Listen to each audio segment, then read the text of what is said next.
Подключаю воздушные резервуары, осваиваю колористику и поражаюсь качеству байки. Всем привет! В прошлом ролике мне не удалось продемонстрировать возможности модели тепловоза ТЭП-10. Сегодня я доработаю его внешний вид, исправлю повреждения и прокачу по импровизированному макету железной дороги. Приятного просмотра!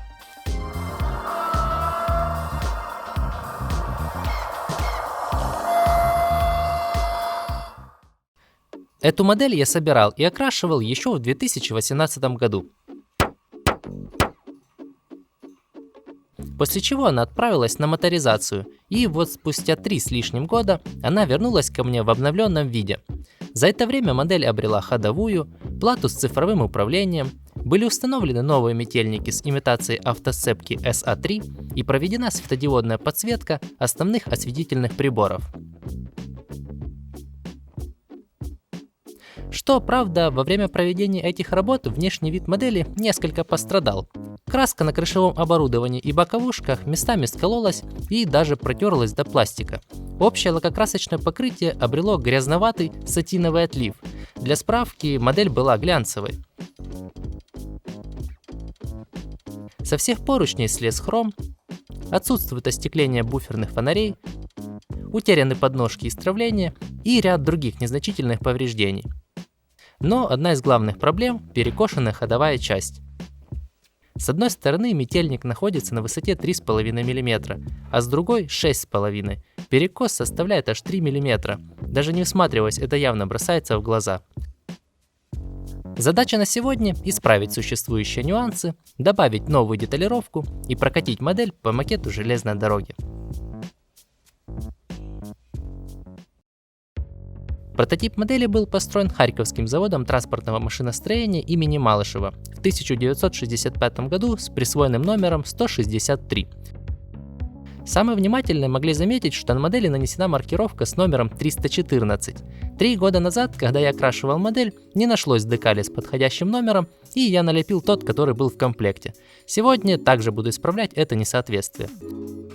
При окраске я взял за основу внешний вид тепловоза по состоянию на 16 августа 2001 года.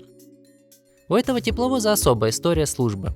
Так он выглядел в мае 1991 года, а спустя всего 3 месяца обрел свежие краски. В сентябре 1996 был замечен в ржавом камуфляже на территории музея Октябрьской железной дороги. С этого момента началась светлая полоса его карьеры. На базе музея в 21 веке он как минимум трижды окрашивался, а в 2017 и вовсе обрел изысканный внешний вид. Эта хронология и подробные снимки позволят приблизить внешний вид модели к аутентичному. Выражаю благодарность моим патронам. Ваш вклад в развитие канала неоценим.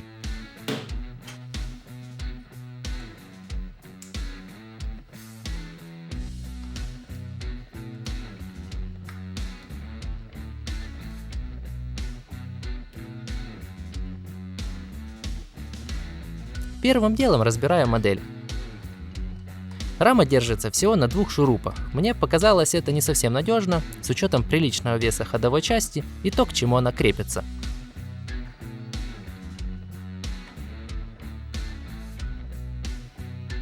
Запомнив распиновку контактов, отсоединяю корпус от шасси.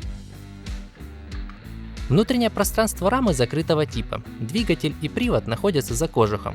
Такая конструкция делает компоновку модели аккуратной и надежной, снижая риск механического повреждения и запыления механизмов. А вот с точки зрения обслуживания накладывает некоторые ограничения. Чтобы добраться до двигателя и привода тележек, потребуется распаивать контакты платы и полностью разбирать многоуровневую конструкцию.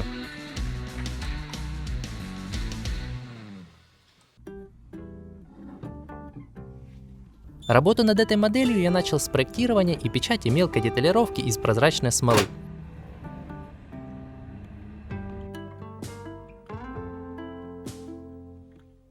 Под замену пойдут штатные пневматические гудки. Чтобы идеально подобрать диаметр остекления буферных фонарей, я напечатал выборку окружностей шагом 0,1 мм.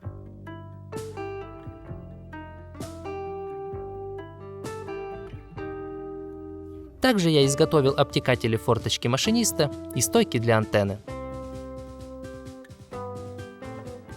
Изучив снимки крышевого оборудования, отметил отсутствие подключения главных воздушных резервуаров и поручней на баллонах системы автоматического пожаротушения.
Чтобы окрасить новую деталировку и потертости модели, потребуется подобрать точный оттенок краски. Для этого в нейтральный серый цвет я поэтапно добавляю разные оттенки, сравнивая промежуточный результат. Базовые навыки колористики научили меня не бояться смешивать противоречивые цвета. Так, например, только после добавления зеленого мне удалось приблизиться к искомому оттенку. Модель подкрашиваю на низком давлении, выкрутив редуктор компрессора до 0,8 атмосферы.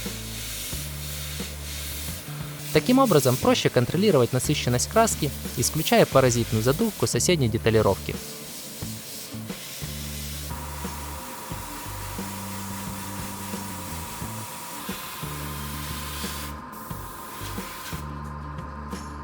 Во время покраски я заметил отсутствие желоба на своде крыши. Делаю его из тонкого профиля производства Evergreen.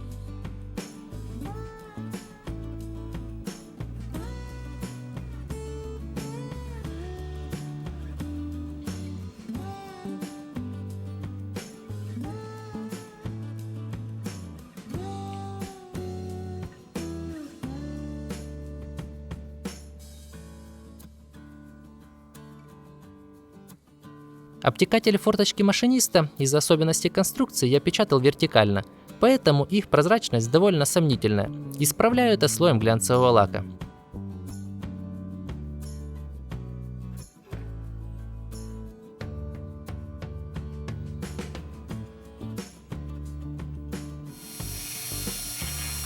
Из медной проволоки имитирую подключение гудков к пневмоцентрали.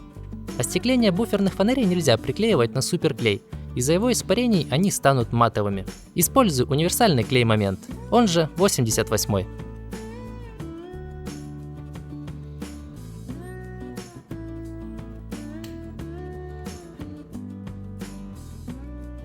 Приклеиваю номер соответствующей ливреи тепловоза. На этом доработка корпуса завершена. Можно приступить к окраске метельников.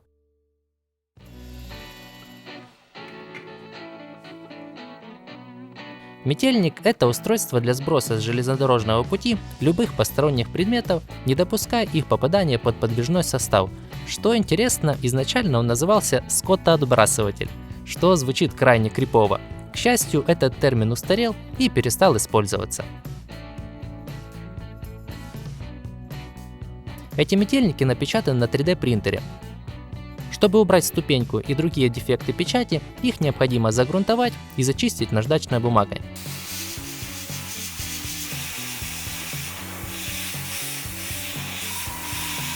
Как видно, после высыхания грунт проявил все изъяны.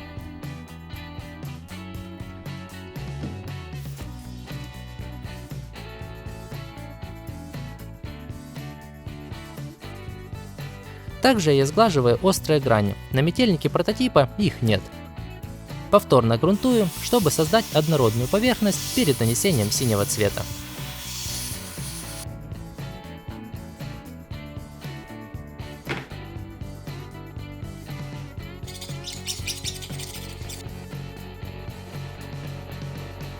С подбором синего цвета пришлось повозиться. К тону ливреи получилось приблизиться только после добавления фиолетовой жижи.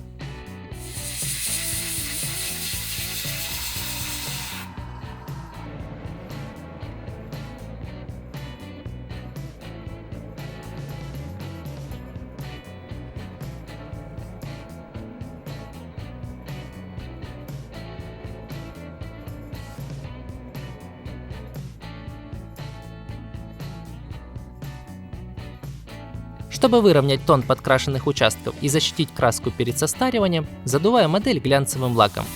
Этот тепловоз никак не ассоциируется с ржавчиной, копотью и масляными разводами, поэтому я буду делать щадящий везеринг, имитируя лишь слабые дождевые разводы и пыль. Для этого делаю серую смывку из масляной краски и равномерно наношу на модель.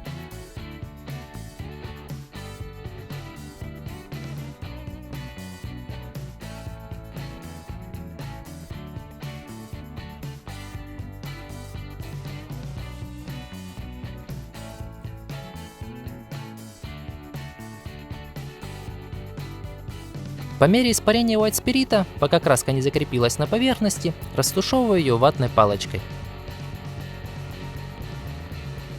О значительном загрязнении тепловоза я подробно рассказывал в сюжете про М62. Советую для просмотра.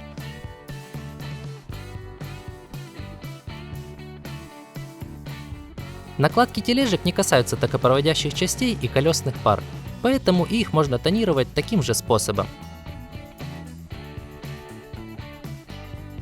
Согласно фотографии, окрашиваю болтовые крепления тележек.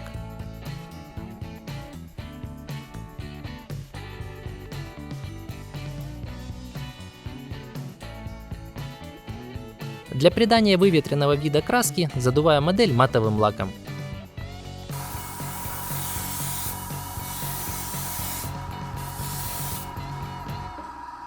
После этого приступаю к решению проблемы с перекосом ходовой части. Оказалось, что тележка севшей стороны имеет большой люфт. Подобраться к его креплению с нижней стороны не удалось. Один из болтов безнадежно слизан и, судя по его перекосу, был окончательно загнан паяльником. А если заходить сверху, придется распаивать плату управления и демонтировать полностью всю конструкцию. Совершать такие действия у меня не было желания. Единственный доступный способ – нарастить основание тележки. В качестве проставки я использовал листовой фторопласт. Этот материал был разработан специально для узлов трения без использования дополнительной смазки. Поэтому тележка сохранит свободное движение без вероятных прихватов в процессе эксплуатации.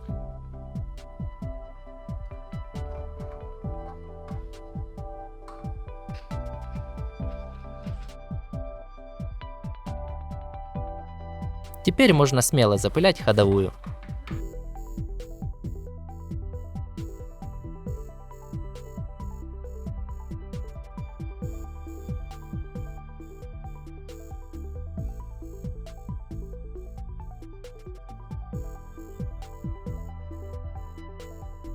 В процессе эксплуатации моделей антенны часто задеваются и рвутся.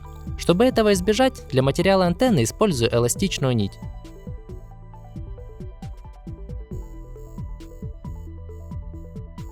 После любой деформации она возвращает свой прежний вид.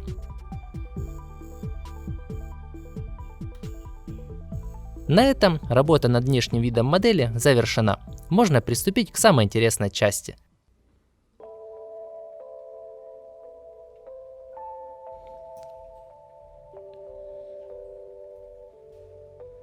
В приложении Z21 я создал профиль модели, указав ее параметры. Всего доступно 10 функций, 8 звуковых эффектов,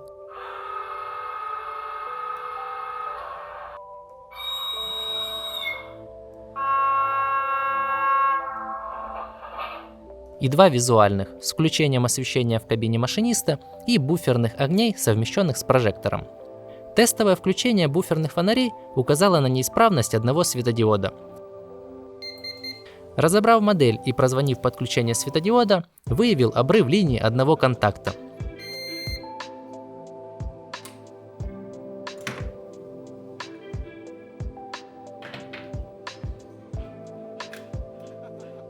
Продолжив изучение цепи, причина неисправности не заставила себя ждать. Провод, отходящий от светодиода, даже не был пропаян, он просто болтается в воздухе. Передаю пламенный привет мастеру, который паял это безобразие.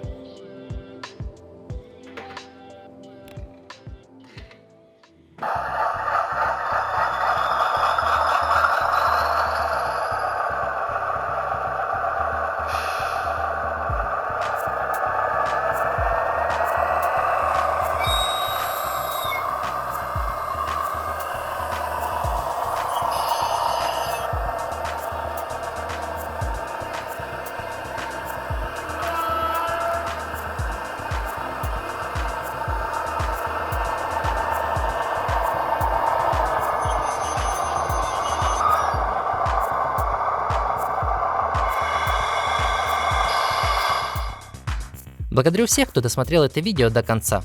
Физика движения этой модели мне понравилась больше, чем у тепловоза ТМ1. Локомотив медленно набирает скорость с хорошим звуковым сопровождением.